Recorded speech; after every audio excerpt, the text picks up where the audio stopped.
Welcome to the podcast. Today I am with Paul Hearns from Blockchain Ireland. Paul, you're very welcome. Thanks very much. I suppose, first of all, I would ask you just to give us a little bit of a background about yourself, Paul, please. Well, I suppose I came into the technology space in the late 90s. I was actually studying again as a mature student and bought myself a PC. And being a poor student, I had to learn how to fix it. So I got a good grounding in basic IT and almost by accident then ended up going into web development and then networks and security. So at the same time, I had actually developed an interest in writing and journalism, and I began writing a few technical articles and everything from games reviews to kind of business software and things like that. And then through working with different organizations, I spoke to friends who said that a particular position was open, and I became editor of what was then Computer Scope magazine, which later became Tech Pro. So essentially, it was the IT professional journal in Ireland for a long time, and I spent 15 years as editor of that. So I went out on my own recently, and I provide content strategy and services back into the tech industry now. And part of that then is working with the network Blockchain Ireland around advancing knowledge and adoption of blockchain and distributed ledger technologies in Ireland. Fantastic. So, um, crypto is something you're obviously into. I suppose I'll ask you the personal question of: do you personally invest into cryptocurrencies? I haven't as yet, no. To be honest, I suppose I take the journalistic stance insofar as to speculate in it might alter my objectivity when writing about it. So even though I've written quite a bit for even a couple of sort of analyst and crypto market outlets, I haven't actually invested yet. And would you invest into other asset classes? Yes, I suppose I would, for the simple reason that two of my sort of outside loves being old watches and old motorbikes. Um, Things like NFTs are increasingly being used almost like authentication certificates for high value items, like everything from classic cars and things like that through to designer handbags and pieces of couture and that kind of thing. So places like Sotheby's are starting to use those in relation to these high value items. So I could certainly see in the future, as a result of those kind of interests coming together, I could see myself owning some kind of digital asset, or at the very least an NFT related to a real world item.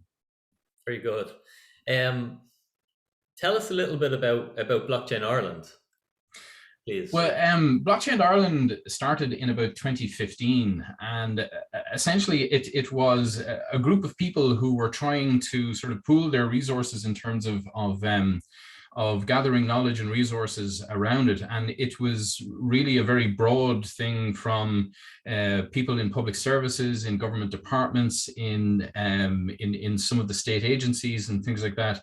And as they brought kind of things together and shared their knowledge, they began to formalize it a bit more. So um, kind of flash forward to about 2019, and it was set up on a more formal organization. So there is now a steering group, and then there are a number of interest groups or working groups underneath that to represent different interest areas. So there's enterprise, developer, there's startups, and that's actually been amended recently to startups in Web3. And then there is the skills, education, and innovation group. There's a legal and regulatory group. And we're actually in the process of standing up an NFT and digital assets working group as well. So essentially, it's primarily a volunteer group, insofar as everybody donates their time for free. But we do have an annual event week, which is coming up shortly. And we take sponsorship in on that so that we can provide as much free access to the sessions as we possibly can. So the 2019, I believe, was the first event week. And then last year we did an exclusively digital presentation where we had more than 60 online sessions in 3 tracks. And this year we're hoping for at least a hybrid session in it. But Blockchain Ireland really is just about promoting the understanding and adoption of blockchain and DLT in Ireland. So it's about bringing together all aspects of the community and the ecosystem. So the corporates right down to the entrepreneurs and the startups, the developers, the business people, the venture capitalists, everybody, along with education and government as well, because the regulatory environment for this is vitally important. And as you know, is quite fluid insofar as different countries are doing different things. Then you have European level activity as well. And it takes quite a bit to understand how it all trickles down and applies locally. But it has not been any kind of bar on activity here. And one of the things that we do in Blockchain Ireland is we have primarily online monthly meetings whereby we try and bring experts and people in the field together to talk about it. And we take a very use case driven approach with that. We put as many people who are doing proper business with technology in it. So say, for example, we had one where bloodstock sales was based on a blockchain system for fractionalization of ownership. There was another one where a craft beer maker was using it for authentication of ingredients and supply chain assurance, and examples like that. And there's any number of applications for it. And really, it's showing the utility and the usefulness of blockchain technologies outside of cryptocurrency. So we don't ignore what's going on in cryptocurrency and digital currencies and all that kind of thing, but it's about understanding the wider applications for blockchain in business and public services as well. Awesome. And what are they? Could you expand on them? Like, where do you see it going? Absolutely. Well, we'll say in public services in particular, the identity management element of blockchain are hugely beneficial. So things like self-sovereign identity management, allowing people to control their own information and how that is made available to public services and how public services can use it is a hugely powerful tool. So there are certain places, obviously Estonia is always held up as the digital services poster child, but again, for good reason.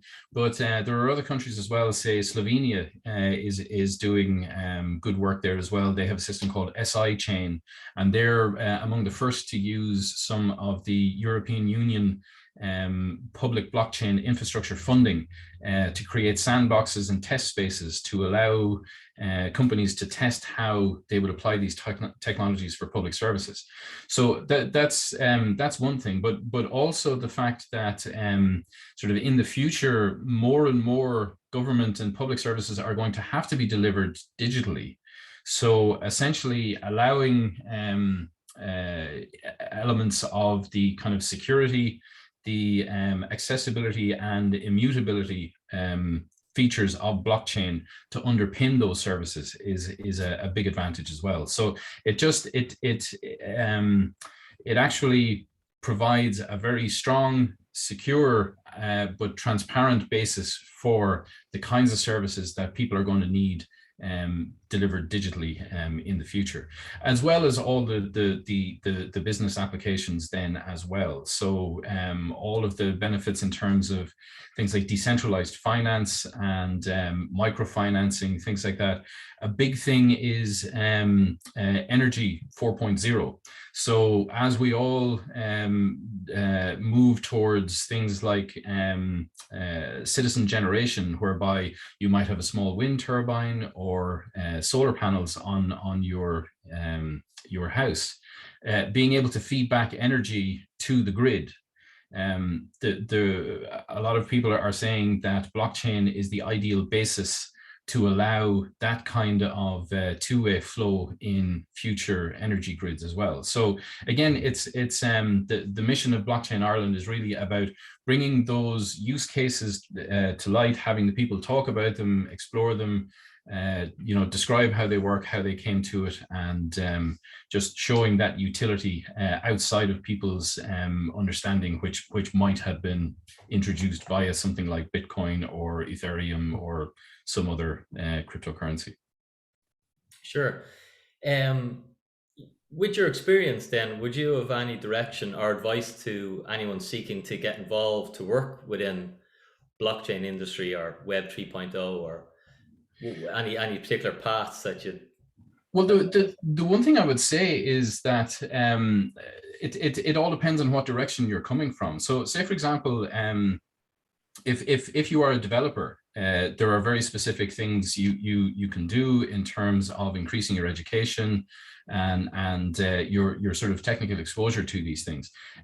Because it's all it's almost all open source or popular platforms. There's a lot of documentation out there that you can simply go and read around these things. So some of the big platform providers have very good resources in that way, and it's almost all free. So then, of course, there are commentators and there are sort of gurus in the area, so that's always good to go to as well. There are some good outlets in terms of news. So we do a kind of an aggregating thing on our website, blockchainireland.ie, where we just take a couple of headline news stories, and we'll just kind of take the snippet value from them and then link back to them. So places like Cointelegraph and sites like that have good sort of aggregation for news just in the whole crypto area. So, and again, there are kind of crypto market analysts and sites emerging as well, and quite a lot of them in Ireland. So there's lots of good information out there. So depending on the direction you want to come from, there's plenty of resources out there. There are also educational resources as well. So if you want to look at the likes of ICT SkillNet, they run regular courses too, often either free or heavily subsidized, to get people in and give them a good grounding and a basis then to explore from there. If you're coming at it from the pure business side, people like yourselves are actually putting out quite a lot of good quality information there as well. And again, say on one of our recent monthly meetings for Blockchain Ireland, we had an expert who had come from training chartered accountants on advanced use of Excel. And she has now pivoted almost entirely to blockchain, Web3, and crypto for those as well. So there's lots of resources out there, and it really depends on the direction you're coming from. We even had another one whereby a guy who works for LinkedIn has spun out now and set up an agency using NFTs for marketing. So he'll work with your company to essentially allow you to exploit NFTs as part of your existing marketing plan.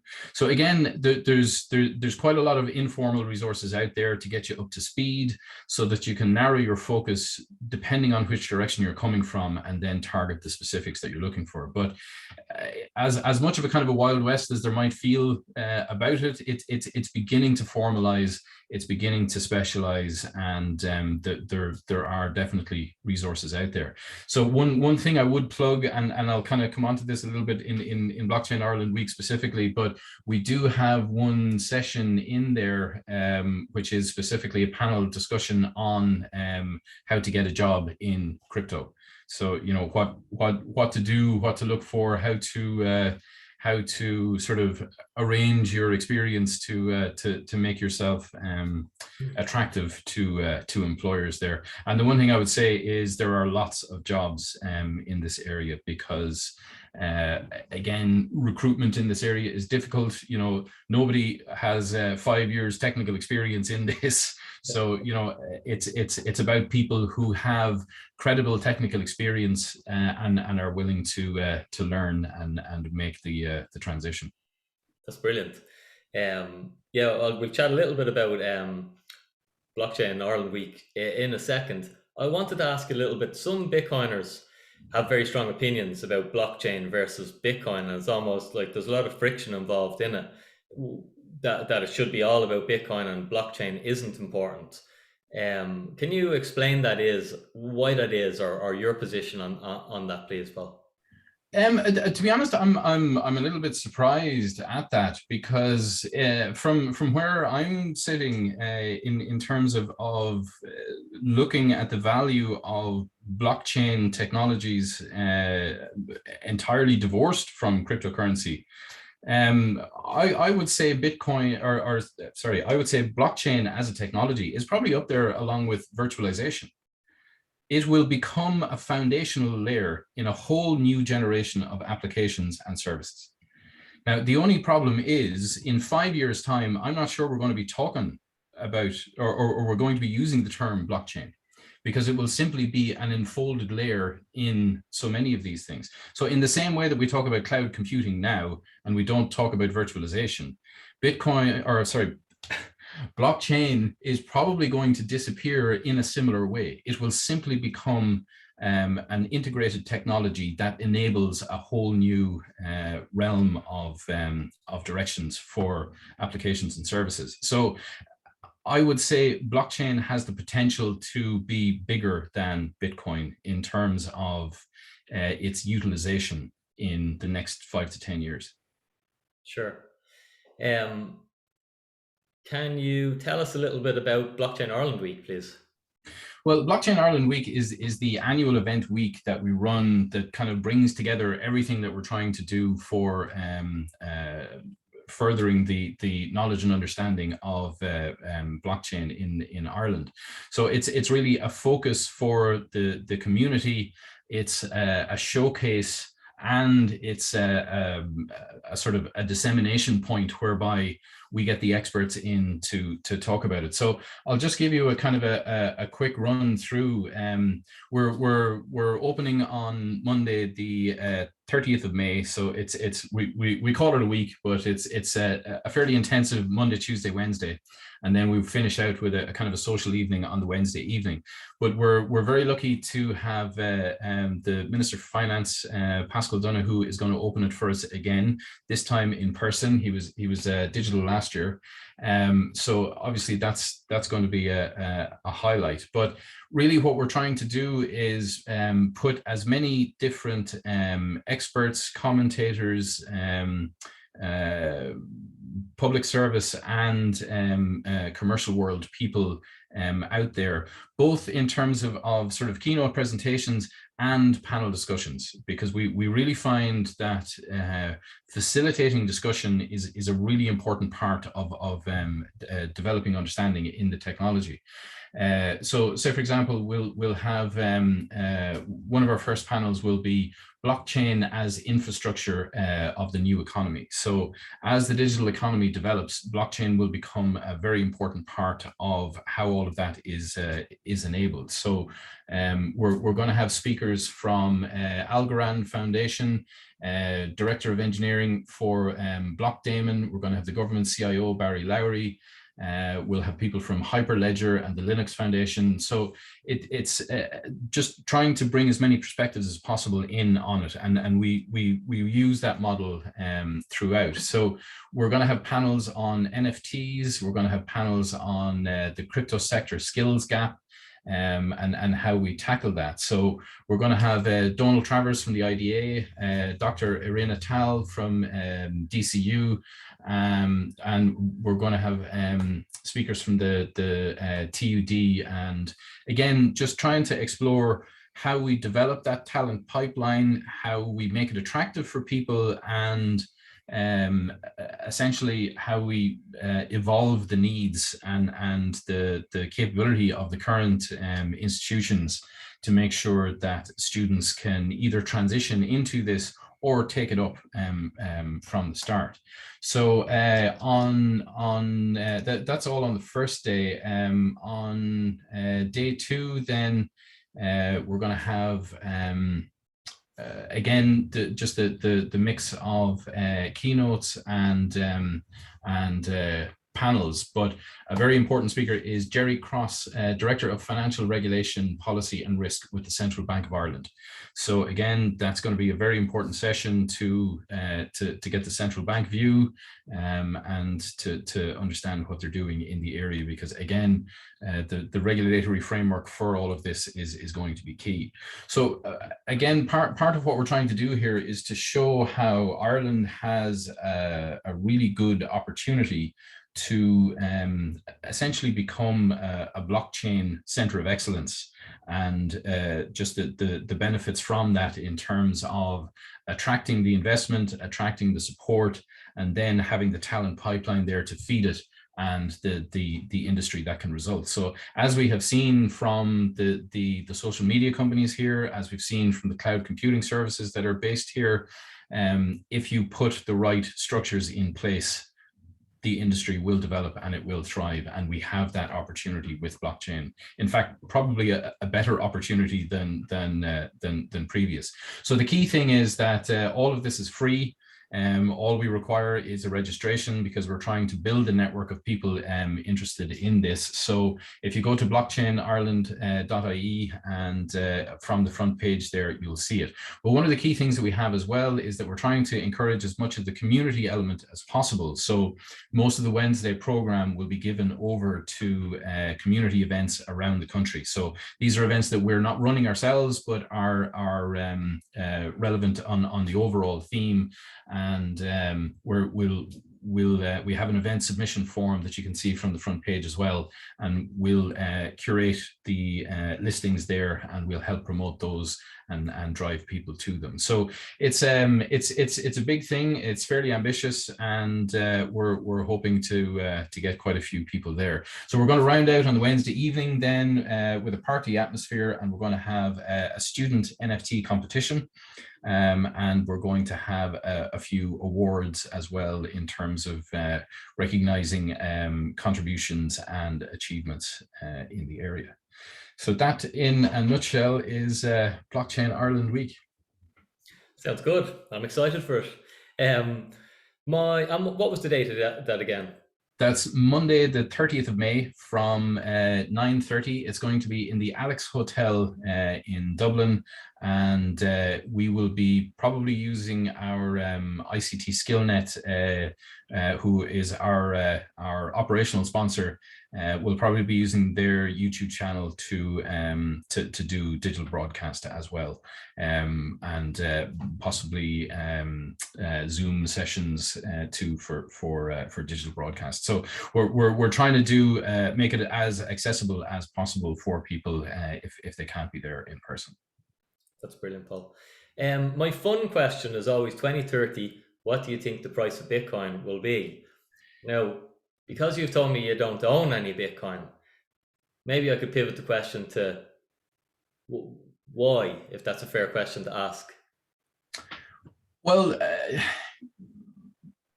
I'd say back in the very early days of Bitcoin, I did some coverage about some students who were doing a project to mine it. And really, the focus of their project was more around the architecture of the mining solution, rather than because essentially the complexity of what they were doing was sort of best applied to this at the time, and they thought they might just capitalize on the bit of buzz that was around it at the time. And I believe that they actually did mine one Bitcoin successfully as part of it. I've actually looked back through my notes, and I haven't managed to contact them since, but I think since then I've regarded it with a journalistic eye, and consequently, as it rose in value, and I spoke to different experts. Say, for example, one Irish expert who is very much on the developmental side was convinced. But I would have spoken to him in 2019, and he was convinced that more or less by the end of 2020, that it would probably hit close to $100,000. Now, it never did. It peaked at what, 60 something? 57, I think. Yeah, 69, yeah. 67, yeah. Now, obviously, they couldn't have foreseen then both the pandemic and then the geopolitical instability that is here now. But even so, it seems to be sort of stabilizing in or around its current value. I would take a punt and say that it will probably increase gradually in value. 2030 is probably a bit of a stretch to see that far, but I would say that it will stabilize and increase slowly in value. You may not see the big jumps that you'd seen previously, but I think as its wider utility becomes apparent, not necessarily as people think of traditional fiat currencies, but and in terms of a store and transmission of value, but in terms of a new type of transaction of an agreed value, I think Bitcoin is going to come into its own. So consequently, I think it'll become less volatile, but it will grow more kind of incrementally and possibly predictably in the next few years. Okay. And will you ever choose to own it then? I wonder. I wouldn't own it as an investment. Right. I wouldn't see it in that way. I would see it more in terms of having a store of it to use it for what it was intended, as opposed to speculate on its value.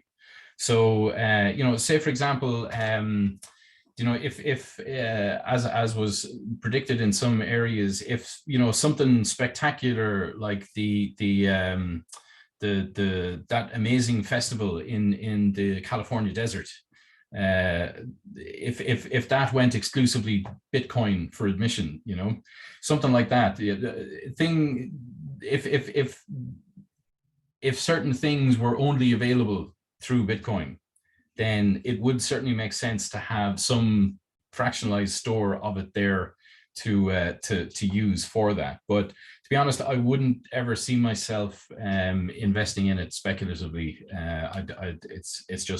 It's not something I would generally envisage myself. It's not something I would do in other realms. And to be honest, I don't think I would see Bitcoin's future as being able to change my habit on that. Okay. You'll stick to the motorbikes, which you can't fault. Well, you see, there are certain motorbikes, yeah, that if you can buy now and store, nostalgia is a powerful value multiplier. Fantastic. Paul, I want to thank you for giving us your time today and come on to talk about Blockchain Ireland. Thank you And very much for the opportunity. And blockchain, it's been amazing. Yeah, thanks very much, Paul. And I'll see you at Blockchain Ireland Week. I hope to do. Thanks very much.